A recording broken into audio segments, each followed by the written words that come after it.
আপনারা দেখছেন দৈনিক সন্ধান নিউজ।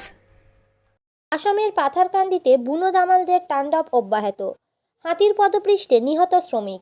বৃহত্তর পাথারকান্দি জুড়ে বুনো দামালদের তাণ্ডব অব্যাহত রয়েছে। এবার হাতি তাড়াতে গিয়ে প্রকাশ্য দিবালোকে এক দামালের আক্রমণে মৃত্যু হলো এক বাগান শ্রমিকের।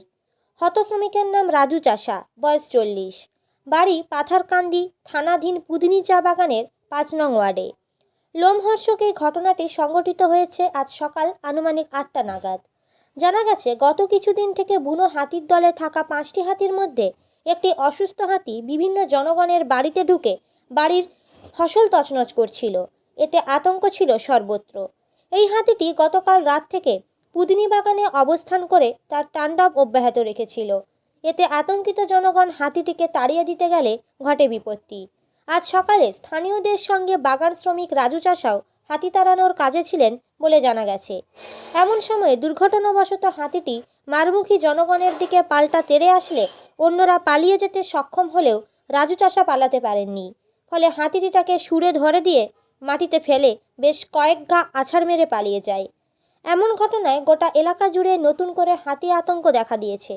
ঘটনার পর স্থানীয়রা হাতির কবল থেকে গুরুতর আহত অবস্থায় রাজুকে উদ্ধার করে পাথারকান্দি হাসপাতালে নিয়ে গেলে কর্তব্যরত চিকিৎসকরা তাকে মৃত বলে ঘোষণা করেন।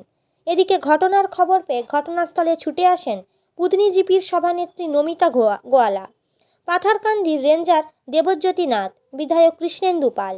তারা উভয়েই রাজুর মৃত্যুতে গভীর শোক প্রকাশ করেন। বিষয়টি নিয়ে রেঞ্জার নাথ বাবু জানান যে হাতি সংক্রান্ত বিষয়টি বার কয়েক বিভাগীয় ঊর্ধ্বতন মহলে জানানো হলেও নিকটতম শূন্য। সরকার ও বিভাগীয় ওপর মহল ব্যবস্থা না নিলে আমরা আর কি করতে পারি।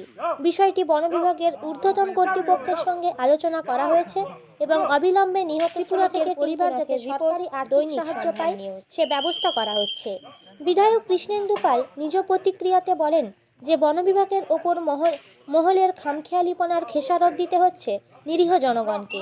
তিনি শীঘ্রই বিষয়টি মুখ্যমন্ত্রীর নজরে আনবেন বলে জানান। জিপি সভানেত্রী নমিতা গোয়ালা বলেন, পাথারকান্দিতে বুনো হাতিটির দাপট নতুন নয়। ওরা বছরের পর বছর ধরে এলাকার জনগণের জানমাল নষ্ট করে চললেও বন বিভাগ কুম্ভকর্ণের নিদ্রায় আচ্ছন্ন। গত কয়েক বছরে পাথারকান্দিতে প্রায় ডজন খানেক মানুষকে বুনো হাতিরা পিষে মেরেছে। তিনি বিষয়টি নিয়ে বনমন্ত্রী পরিমল শুক্লবৈদ্যের হস্তক্ষেপ কামনা করেছেন। এদিকে বন বিভাগ ও পুলিশের পক্ষ থেকে মৃতদেহটি ময়নাতদন্তের জন্য করিমগঞ্জ সিভিল হসপিটালে পাঠিয়ে দেওয়া হয়েছে। প্রসঙ্গত উল্লেখ্য, মৃত রাজু অবিবাহিত হলেও তার মা, বাবা, ভাই বোন বর্তমান। আজি গোটেই বছৰখন ধৰি হাতীয়ে তাণ্ডৱ চলাইছে। তাৰ মাজত মই এই কথাবিলাক আপোনাৰ একদম ডেইলি আমি DFৰ লগত ৰেঞ্জাৰ পাথাৰকান্দি ৰেঞ্জৰ মানুহবিলাকে সদায় দিনে ৰাতি কাম কৰি আছে। এইটো যে কাম কৰা নাই এইটো নকওঁ, কিন্তু টপ লেভেল যিটো মেনেজমেণ্ট আপোনাৰ একদম হফ PCCFৰ পৰা চবত মই মেছেজ পঠাইছোঁ, কোনো ৰেছপন্স নাই। আজি একজন মানুহৰ প্ৰাণ গ'ল। এই ৰাজু চাষা নামৰ আমাৰ কনষ্টিটুৱেঞ্চিৰ পুতনি বাগানৰ মানুহজন হাতীয়ে মাৰি দিলে। কিমান দুখ লগা ঘটনা।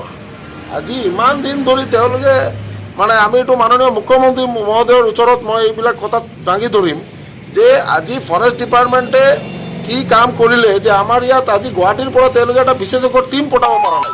এটা হাতী ইয়াত হাতি ঢুকছিল। হাতি ঢুকার পরে আমরা রেঞ্জারে ফোন করছি, রেঞ্জার আইসে। রেঞ্জার আওয়ার পরে পাবলিক পুরা তার লগে আসিল। হাতি লোয়ার সময় যখন আমরা খেদাইয়া লইয়া গেছি তখন যাওয়ার পথে মানুষ কেমনে এটা আগে আই গেছে। হাতি তারে পুরা পা দিয়া আড়াই লিছে ওটাও। তারপরে আমরা মানুষটারে লইয়া আইছি পাতাকান্দি আওয়ার সময় এখানে ট্রিটমেন্ট হয়েছে। ট্রিটমেন্ট হওয়ার পরে মানুষটা মারা গেছে। ত্রিপুরা থেকে টিঙ্কু নাথের রিপোর্ট, দৈনিক সন্ধান নিউজ।